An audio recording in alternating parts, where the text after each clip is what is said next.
What's up, y'all? This your girl Jay Renee with Prison Ride Radio. I hope that you're doing well. This evening, we got a brother on the phone. His name is Marc Jones, and he's going to talk about his wrongful conviction as well as some of the things that he's been experiencing since he's been locked up in the New York Correctional Complex. So we're going to jump right into it. What's up? How you doing, bro? How you doing, sis? God bless. Me, Marc Jones. Okay. Glad that you can make it. We're going to jump right into it because I know we don't have too much time. So tell the people a little bit about yourself and where you from. Well, originally I'm from Trinidad. I was born and raised in Trinidad. Came to New York, Brooklyn. Lived in Crown Heights, New York, between Lincoln and St. John's. Moved around a lot. I had 14 brothers and sisters. One mother and father, big family. So some of us couldn't stay in one spot, so we all had to break apart. You know, start living down in California, Georgia, different places, bouncing around. Right. So. Okay. So I want to jump back to your wrongful conviction. How long ago was this that you was wrongfully convicted? Well, this incident happened 2001, around the month of November, right before Thanksgiving, when my freedom was taken away from me, and it's a nightmare that I haven't woke up from yet. From this nightmare. I can only imagine. So tell us what led up to, to everything kicking off. Like, tell us, from your perspective, what happened? Like, how'd you end up, in court for a crime you didn't commit? Well, I don't want to go far back because it stems all the way back to 96, 97, because I was one of the proteges, one of the little foot soldiers. Everybody know the great legendary Tupac Amari Shakur. I used to run around with Fatal Hussein's little cousin. You know, I was known as Doc Holliday, one of the little foot soldiers running with them. And certain things went bad from that time that led up to 2001. And by that time, we were just finished completing physical therapy. I had an incident transpire with some officers in the 69th precinct because they used to hate us. They don't like nobody screaming F the police, of course. So, we had a reputation, so a lot of people never liked us. So I used to get into this wordplay with this officer from the 69th precinct. So he always threatened me, telling me one day he's going to take me off these streets completely. So one day, after returning home from physical therapy, it was around 8:30. My little brother Tariq Jones, my neighbor Anthony Anderson, we live on 860 East 93rd Street in Canarsie, Brooklyn, where they were living at. The night before Thanksgiving, so my mom told me basically, look, you're going to have a lot of people coming over here, and I'm going to need you to stick around and help me cut up some of these vegetables and fruits, because you want to bring your friends over to eat. So you're going to help me out. I said, okay, Ma. I just want to run off to the store real quick to get some reefer, and I'm going to chill. We're going to chill for the night. So I told my little brother to stay there. I'll be back. I left, went to the store on Rockaway Parkway in Farragut. On my way heading down to Glenwood, because I left Farragut because there wasn't no backwards there. So I went to Rockaway Parkway in Glenwood at a corner store. You know how they be having kids on the corner, be having arguments about Pop, Biggie, Jay-Z, Nas, and all this little hip-hop arguments they be having. So this one kid happened to mention my little brother name, but he mistaken me for my little brother. Like, excuse me, Tariq, could you please tell this guy I'm not involved with no gangbanging shit? I turned around and looked and saw was a kid I never seen before. I said, look, man, got cops up the block, go run to them and ask them for help. I ain't got time for this shit. I'm going about my business. So I left. I broke out before anything even transpired. Got down the block. I heard some shots ring off. Paid no attention to it. Because, hey, you know how it is in the hood. Shot every day. It's like a regular thing. So I went home. By the time I got back to my block, I see mad cops leaving off my block. Mind you, I live on 93rd, The 69th precinct is right up the block from me on Rockaway Parkway and 96, right there. A couple blocks away from where I live. So I'm seeing mad police car leaving off my block. By the time I got to my house, I saw my mom standing outside, looking angry with her hands full, talking about whatever you just did, you better go fix it. I said, fix what? She said, cops arrested Tariq Jones and Anthony Anderson and told me they want to speak to you. I said, speak to me for what? She said, whatever just happened, they want to talk to you. So my little sister Maggie, Anthony Anderson's mother, my older sister Nancy, and a couple of my friends, we walked down to the precinct. So when I got to the precinct now, there was an officer named Sword. Shield number, I think, 2053. He was at the front desk when I walked in the precinct. So it was one of the guys, the officers that had been threatening me. Told me, yeah, I'm going to take you to the street bullcraft. So he's familiar with my family and us. Because they lived in Canarsie, Brooklyn for like 8 years. So I'm like, yo, before we go anywhere, could I find out what am I being arrested for? He said, you're not arrested. I said, you got a warrant for me? He said, no. So I said, why are you telling my family that you want to talk to me for? He said, no. I just want to ask you some questions. I said, ask me questions about what? First and foremost, I came out to the precinct to find out why you arrested Tariq, my little brother. He said, Tariq Jones spit in his face. He told him to go in the house, and he spit in his face. However, they got into a fight. So Anthony Anderson got involved. Some of the other guys jumped out and got involved because mad people come to my house every Thanksgiving, Christmas, and they be having dinner parties. So we come over and enjoy. He came to tell my little brother he want to question me. So my brother said, yo, get the F out of here. And basically they got into a scuffle because Tariq spit in a guy's face and they started fighting. So I said, what does that got to do with me? He said, look, there's a guy upstairs mentioning your name about some shooting. So when I looked to the side, I saw two girls and the same kid that just asked me if I was Tariq and his cousin. These guys' name was Amir Taylor, Raleek Hansen, and Simi Frazier. Now, Simi Frazier, I know Simi Frazier because he was trying to speak to my little sister, Melissa. They had a little thing going, but they never really got serious about the relationship to when he came to find out that was my little sister. He might have been a little scared, but backed away in the form of respect. So I asked him, I'm like, yo, what's going on? Why the cops came and locked up Tariq? He said, I don't know. I thought you was at the store. I said, yeah. I thought you calling me Tariq. Tariq is in the bullpen. He said, yo, nah. I said, so what Tariq did? He said, he didn't do nothing. So mind you, the precinct got cameras in it, and it revealed that I was in the precinct talking to the same witnesses that night at the incident. So now it's like 9 o'clock, 8:30, 9 o'clock. I'm in the precinct speaking. That same officer walked off, went upstairs, and whatever he said to the detectives, and then they called me, yo, Mark, come. We need to talk to you about, ask you some questions. To carry me in the back room to get me away from the witnesses that I was just talking to. Now, if there was an issue with me and these guys, or there was any type of problem, they would have been like, yo, look, Mark just walked in the precinct. Yo, he's one of the guys that was involved. We would have got into a fight right there. But they telling me that Tariq never had nothing to do with this. So I'm trying to figure out what the hell they want to talk to me about. So I said, all right, let's go in the back room. So me and the officers, detectives, we was talking. He said, look, this guy named Divine Sawyer, he just got arrested. We brought him in, he got shot into the leg, and he's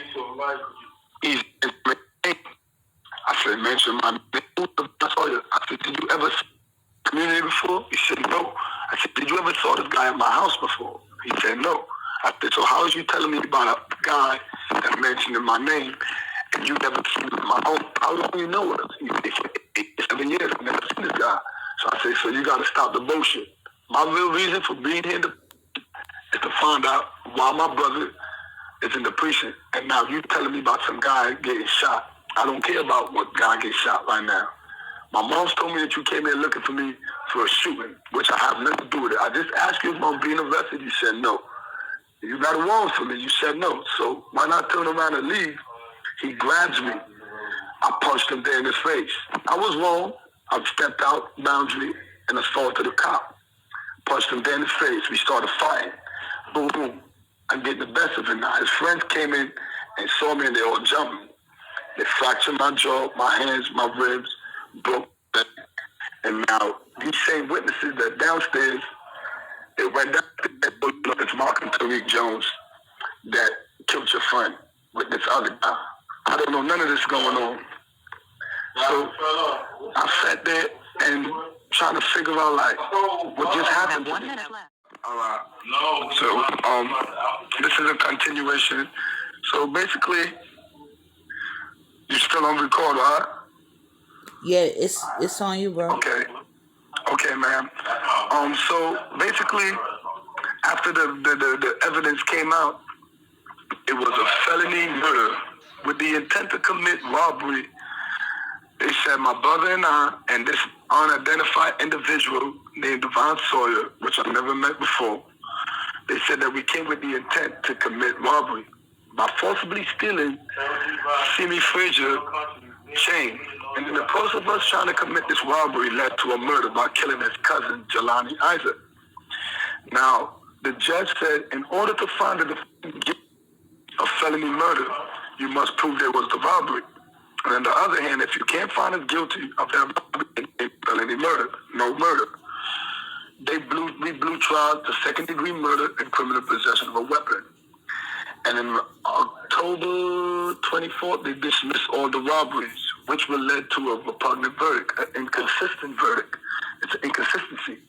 So therefore, my brother and I have been incarcerated over 23 years, going on 24, for a defective indictment. Therefore, we were never supposed to have been in prison.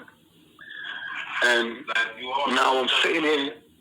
I just did my own writ of error cum nobis around 2019. I submitted it 2020. I came up in Sing Sing due to pandemic. Around the pandemic, it shut down. March 14 was the announcement with the pandemic. So I had to go exhausting my remedies. I tried to contact Romo. He got kicked out of the office. I took my remedies. I went up to the court, all the Court of Appeals. Now I just came and submitted a state aid, my last remedy in the state at Sing Sing. I send it at Westchester County. The clerk contacted me back and said all parties had 21 days to respond back to this motion. So I submitted one to Albany, Letitia James, the Attorney General, one to Michael Capra of Sing Sing, and I sent one to Westchester County. That's where the state aid was being held. April 23rd of 2022, I submitted this motion. And I've been waiting. Now, the month of November, I've submitted a default motion to release the body because all parties defaulted. There was no form of acknowledgement from either parties, Letitia James or the superintendent. And there was a facility search came in. So now, doing this facility search, an officer, an unidentified officer by the name of Montgomery that I came to find out later on, he came into my cell. He said, "Oh, I got a message for you." And he dips in it, he pulls out a piece of paper. He said, "You the guy that they were saying that was riding with Tupac and the Outlaws here? Okay, they told me to come in the cell to beat you, to kill you." I said, "What?" Before you know it, I'm being struck. They bust me over the head with the baton, fractured my jaw, broke my leg, and fractured my ribs. This happened on November 2022, on the 9th or the 10th. He got me out of Sing Sing because I submitted the state aid. They know they had to release me. However, one of my lady friends and a friend of mine contacted Letitia James. She said, "Oh, yes, I had the warden release that man already. He's no longer in Sing Sing." When in fact they came over in Sing Sing and assaulted me, attacked me to get me out of the facility because of my actual innocent claim. Well, factual innocent. Actually, factual. Factually, it is. I never was. So instead of them releasing you from Sing Sing, they just took you from Sing Sing and brought you over to the facility you at now. No, actually, they came upon me and sent me to upstate by Dunamora. That's another facility in the park. This is what they do. They cover up for the fact that they're trying to lose me in the system. Like, I don't know if you saw the article that came out, like, when was the escape of Dunamora? Like 2015, 16? It was a article came out where they found over 100 bodies that was buried under the old gym in Clinton Correctional Facility. So that's what they do to prisoners. Oh yeah, we released him already and disappeared the body. Before you know he's dead, he's gone off the count. Being that I don't really have family out there, and thanks to Chayo, salute to BG, man, they reached out to you, and this is the reason why I commend you so much, and I applaud you. I really owe it up to you because it's like now the world really hearing the true corruptionness that's going on behind DOC. Because it stems from Charles knowing that he put me in here with my little brother. Now I'm behind him, thinking I'm paying a crime for something I never did, which I knew I never did. Right. And now society thinking that I've done something wrong now. DOC thinking they can't custody and control people that you would think that will make the situation better. They made it worse now. They trying to kill me and hide it. At one time in Attica, they put crushed glass in my food because of the complaints I was making about my innocence. And my bunkie happened to eat the food and he died. I told my mom this before she passed away. She took some of the rice. I put it in an envelope to show it was crushed glass. I don't know if you remember the Beatles, John Lennon, the guy that owned the Beatles, the guy that actually killed John Lennon, Mark Chapman. He was the one that working in Attica, SHU, and put the crushed glass in our food to kill us. And he knocked off my bunkie because before I turned around and told him to eat the food, he was eating it. It was crushed glass in the food. So I'm like, oh my God. So they try to end me with a body by killing this man. You see? So all the cover-ups behind the justice system, it go unnoticed. So people don't really pay no attention to that. They're like, hold up, yeah, he's a criminal, we don't care. He killed this young kid, he was 16, but nobody never knew.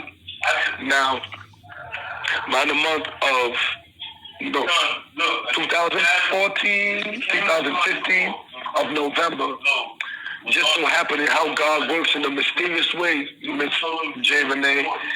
I'm in Eastern Correctional Facility. I came there in 2014 and started working on my motion.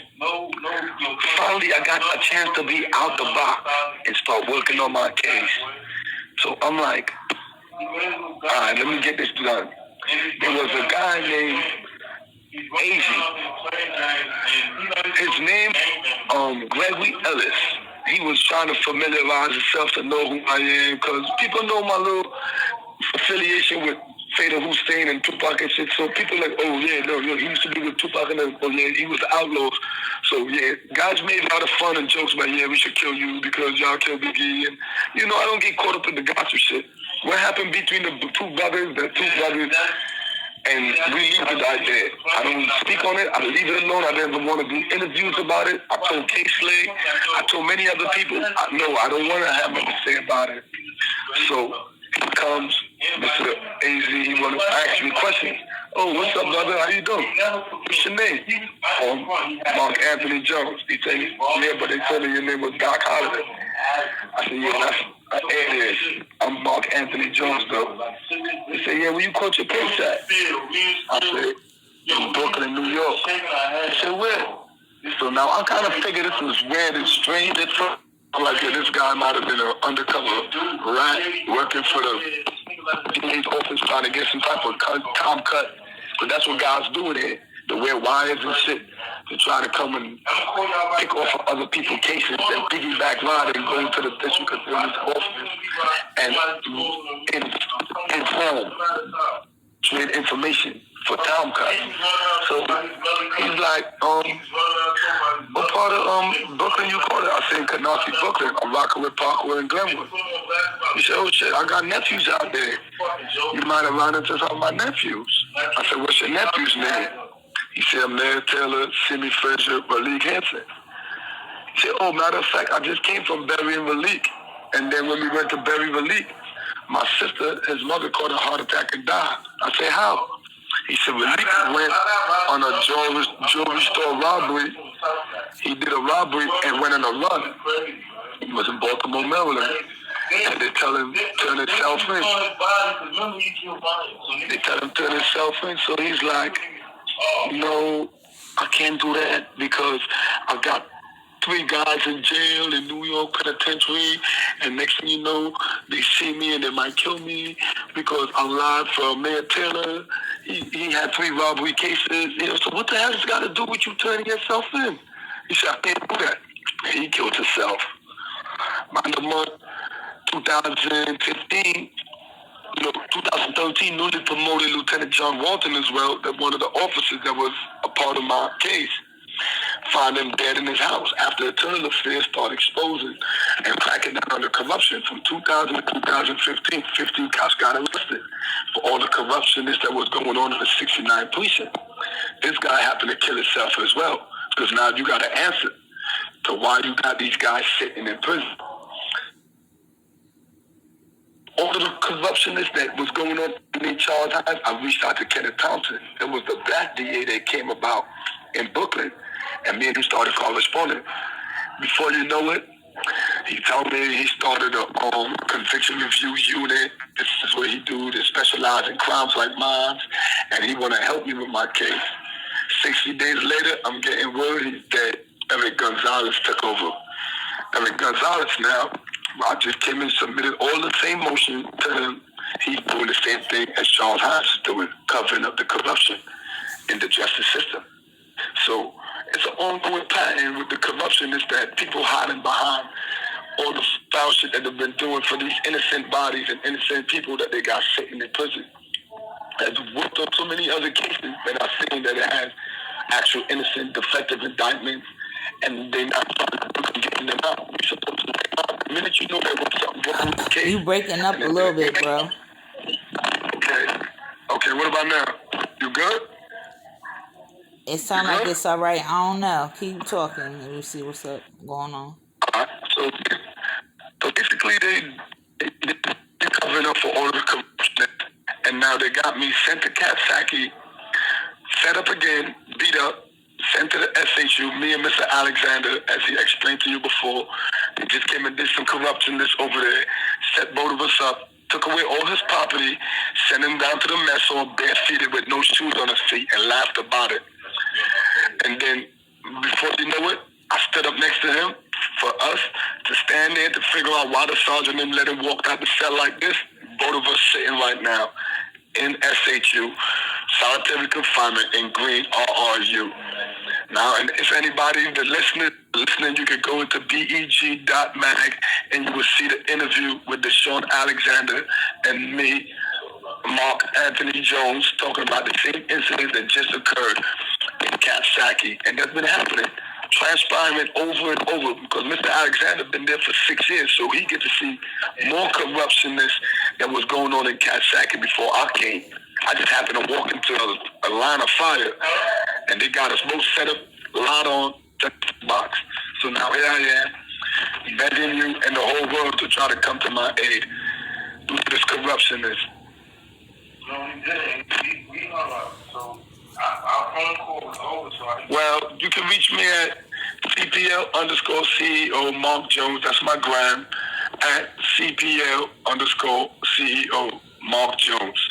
I'm at Green Correction Facility, SHU, under solitary confinement. Also, for those that listen out there that's willing to reach out and give us a helping hand, you can contact the Appellate Division in Brooklyn. 1 minute left. You can contact the Appellate Division in Brooklyn and basically find out what's the holdup, why they still have me confined and haven't released me yet. I could be home this Thanksgiving with my family to spend the holidays. And thank you, Miss J, to the Prison Riot Radios. You know, much love, respect. My blessings go out to you. For me and Mr. Alexander, you know, blessings be upon you and your loved ones. we love you, Miss J. Blessings upon y'all.